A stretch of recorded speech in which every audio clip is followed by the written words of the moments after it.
The Shema of Israel in Deuteronomy 6, verse 4, is affirmed, repeated without any kind of question by Jesus in Mark chapter 12, verse 29. That should settle the issue of who God is without further argument.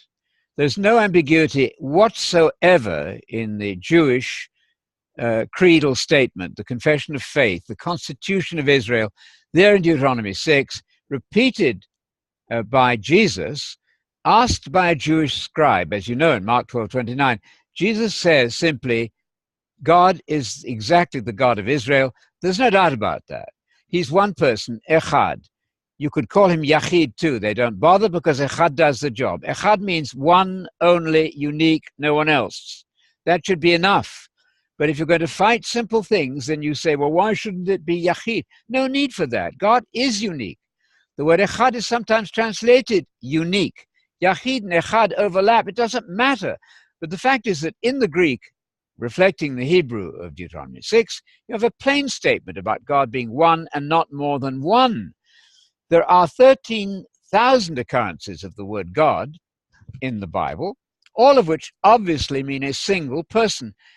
What we're doing all the time is to say, let's make this complicated. Let's not.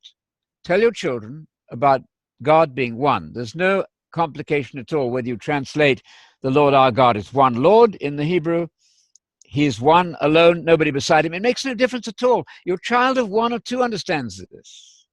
It's when you begin to call everything a problem or a language difficulty and you struggle over words like yachid and echad, which are very easy words. None of that can swallow up the plain historical fact. Ask any Jew that Judaism was Unitarian, but so ought Christianity to be, because no one at present will dare ask, what did Jesus mean by the creed when he recited Deuteronomy 6:4 in Mark 12:29? That's the question that needs to get opened. What is the creed of Jesus? Very simple. However, that creed was later lost by the church fathers, and that's the trouble we're in.